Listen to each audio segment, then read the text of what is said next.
നമസ്തേ. ഇന്ന് ഒരു സംഭവം ഉണ്ടായി. വളരെ ഒരു രസകരമായിട്ടുള്ളൊരു പരിപാടി.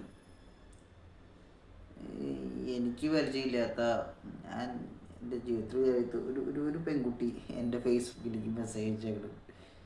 പെൺകുട്ടിയല്ല എന്നുള്ളത് 100% ഉറപ്പാണ്, 150% ഉറപ്പാണ് ഫേക്കാണെന്നുള്ളത്. പേരൊന്നും ഞാൻ മെൻഷൻ ചെയ്യണില്ല. അതിൽ പ്രൊഫൈലാ കൂടി 1-2-3 ഫോട്ടോയുള്ളൂ. താങ്കളുടെ പ്രൊഫൈൽ ഞാൻ ചെക്ക് ചെയ്തു, എവിടെയോ തന്നെ കണ്ടുപരിചയമുണ്ടെന്നൊക്കെ പറഞ്ഞിട്ട് ഇംഗ്ലീഷിലേക്കാണ് അയച്ചത്. ഞാൻ തന്നെയാണോ അതിൻ്റെ അർത്ഥം? അതിനായിരിക്കും മേ ബി അത് തന്നെയാണ്.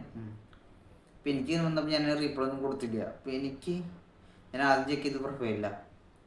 അപ്പം ഇങ്ങനെ കാര്യങ്ങൾ കണ്ടപ്പോൾ ഇതൊരു പരിചയമില്ല, ഫോട്ടോ ഒന്നുമില്ല അതിനകത്ത്. ആ കൂടി ഒരു ഫേസ് ഇല്ലാത്തൊരു ഫോട്ടോ, അങ്ങനെ എന്തോ മാതിരി. ഞാൻ നേരെ നമുക്ക് പരിചയമില്ല നമ്മുടെ ഡോക്ടറെ അടുത്ത് ഞാൻ ഈ സാധനം സ്ക്രീൻഷോട്ട് ചെയ്തിട്ട് ഞാൻ അയച്ചു കൊടുത്തു. ഡോക്ടർ ഇങ്ങനൊരു മെസ്സേജ് വന്നിട്ടുണ്ട്, എന്താ ചെയ്യേണ്ടത് എനിക്കറിയില്ല. അപ്പോൾ ഡോക്ടർ പറഞ്ഞു, നീ അത് ബ്ലോക്ക് ചെയ്തേക്ക്.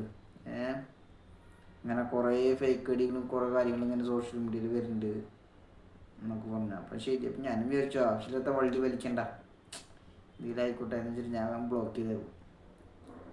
നിങ്ങൾക്ക് ഇതുപോലെ ഇങ്ങനെ എക്സ്പീരിയൻസ് ഉണ്ടായിട്ടുണ്ടോ? ആരെങ്കിലും നിങ്ങൾക്ക് പരിചയമില്ലാത്ത ആൾക്കാർ ഇങ്ങനെ മെസ്സേജ്? എൻ്റെ ഓർമ്മയിൽ അങ്ങനെ ആ ഒരു പേരിൽ ആരും ഇല്ല. ഞാൻ ഇവിടെ എന്താ പറയുക, +2 ആ സമയത്ത് പഠിക്കുമ്പോൾ ആ പേരിലൊരു ലേഡി ഉണ്ടായിരുന്നു. പുള്ളിക്കാരന് മെസ്സേജ് അയക്കാനായിട്ട് ചാൻസ് ഒന്നുമില്ല. ഇതാരാണപ്പാ നമുക്ക് ഇങ്ങനെ മെസ്സേജ് അയക്കാൻ? ആരെങ്കിലും ആവട്ടെ.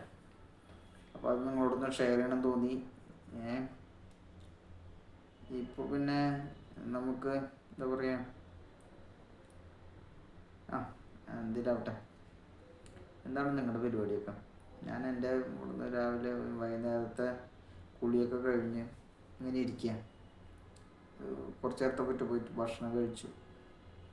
ഭക്ഷണത്തിൻ്റെ കാര്യം പറയണ്ട, ഭക്ഷണം കഴിച്ചു എന്ന് പറയാം, ഭക്ഷണം എങ്ങനെയുണ്ടെന്ന് പറയാൻ പറ്റില്ല.